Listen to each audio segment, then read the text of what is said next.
बहुत ही निकट भविष्य में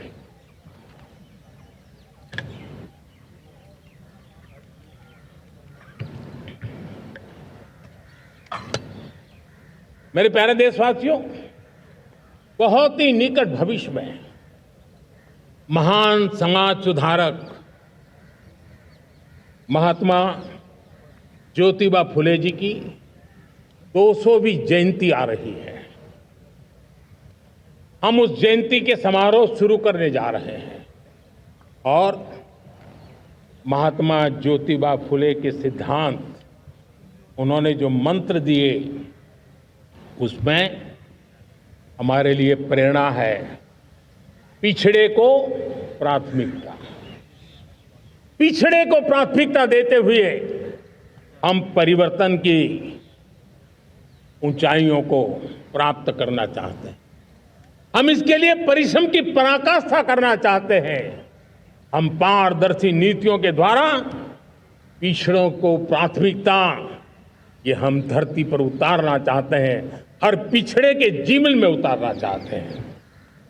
साथियों, रेहड़ी पटरी वालों के लिए स्वनिधि योजना हो या हमारे हुनर वाले, हाथ से काम करने वाले विश्वकर्मा योजना की बात हो, आदिवासी में भी जो पिछड़े रह गए हैं उनके लिए पीएम जनधन की योजना की बात हो, हमारे पूर्वी भारत को विकास में पूरे देश के अंदर बराबरी में लाना और उनको नेतृत्व देने की दिशा में काम हो।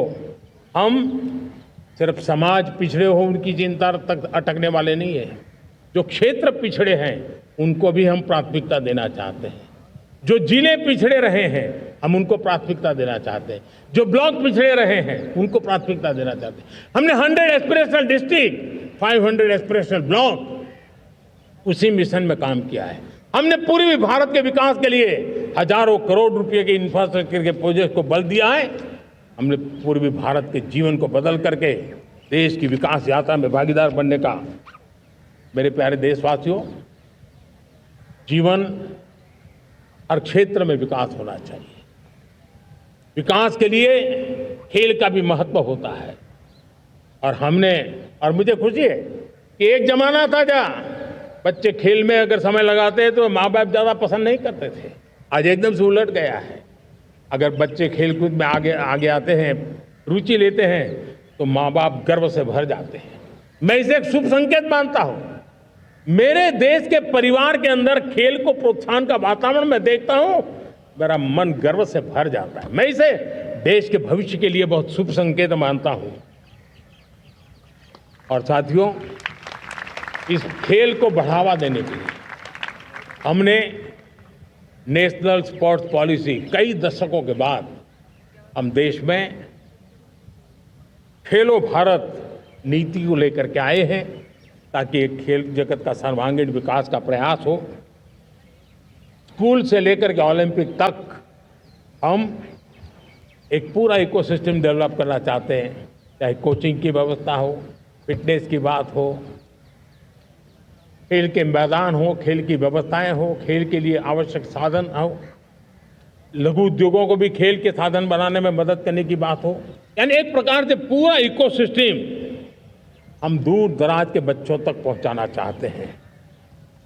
लेकिन साथियों, जब मैं फिटनेस की बात करता हूं, जब मैं खेलकूद की बात करता हूं, तब मैं एक चिंता भी आपके सामने रखना चाहता हूं। हमारे देश के हर परिवार को चिंता करनी चाहिए। मोटापा हमारे देश के लिए बहुत बड़ा संकट बनता जा रहा है। आने वाले वर्षों में लोग, जो पंडित लोग हैं वो कहते हैं, जो जानकार लोग कहते हैं, हर तीसरे व्यक्ति में एक व्यक्ति मोटापे का शिकार होगा। हमें मोटापे से बचना है, ओबेसिटी से बचना है। और इसलिए मैंने बाकी सब करना पड़ेगा, लेकिन एक छोटा सा सुझाव दिया था कि परिवार तय करे कि जब खाने का तेल घर में आएगा 10% कम ही आएगा और 10% कम ही उपयोग करेंगे और हम ओबेसिटी के खिलाफ लड़ाई को जीतने की दिशा में हम अपना योगदान देंगे।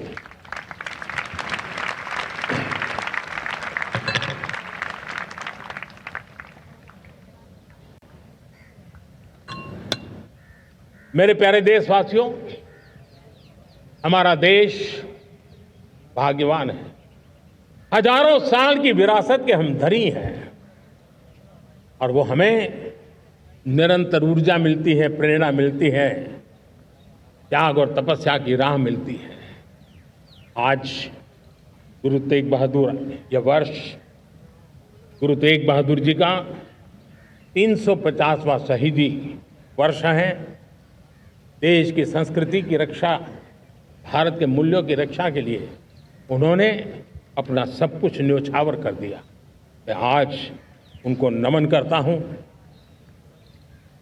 साथियों, हमारी संस्कृति की ताकत हमारी विविधता है।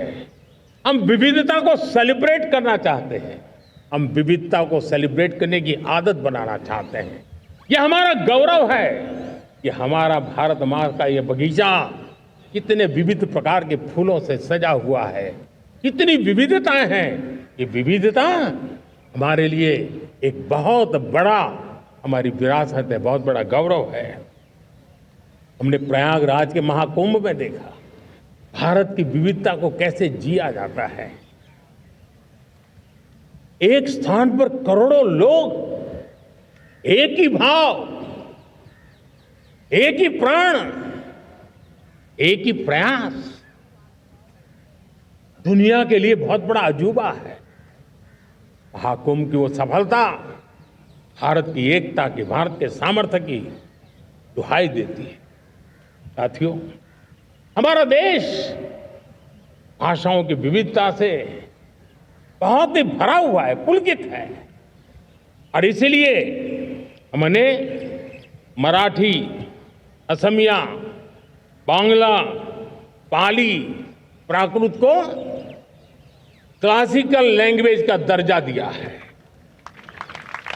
और मेरा मत है, हमारी भाषाएं जितनी विकसित होगी, हमारी सभी भाषाएं जितनी समृद्ध होगी, हमारे नॉलेज के सिस्टम को भी उतना ही बल मिलने वाला है। और हमारी वो ताकत है, आज जब डेटा का जमाना है ना, तो ये ताकत दुनिया के लिए भी बड़ी ताकत बन सकती है। इतना सामर्थ्य हमारी लैंग्वेज में। हमें हमारी सभी भाषाओं पर गर्व होना चाहिए। हमारी सभी भाषाओं के विकास के लिए हर किसी ने बनते हुए प्रयास करना चाहिए। साथियों, पांडुलिपि में हमारे ज्ञान के भंडार पड़े हैं, लेकिन उसके प्रति उदासीनता रही है। इस बार हमने ज्ञान भारतम योजना के तहत देश भर में जहां भी हस्तलिखित ग्रंथ है, जहां पांडुलिपियां हैं, सदियों पुराने जो दस्तावेज हैं, उनको खोज खोज करके आज की टेक्नोलॉजी का उपयोग करते हुए उस ज्ञान की समृद्धि को आने वाली पीढ़ियों के लिए काम आए, उस दिशा में काम कर रहे हैं।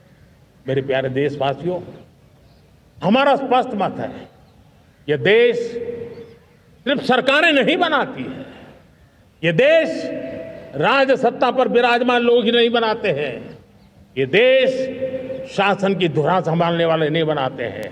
ये देश बनता है कोटि कोटि जनों के पुरुषार्थ से, ऋषियों के, मुनियों से, वैज्ञानिकों के, शिक्षकों के, किसानों के, जवानों के, सेना के, मजदूरों के, हर किसी के प्रयास से देश बनता है।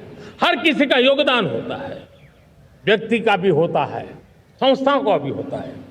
आज मैं बहुत गर्व के साथ एक बात का जिक्र करना चाहता हूं। आज से 100 साल पहले एक संगठन का जन्म हुआ, राष्ट्रीय स्वयंसेवक संघ। 100 साल की राष्ट्र की सेवा एक बहुत ही गौरवपूर्ण स्वर्णिम पृष्ठ है।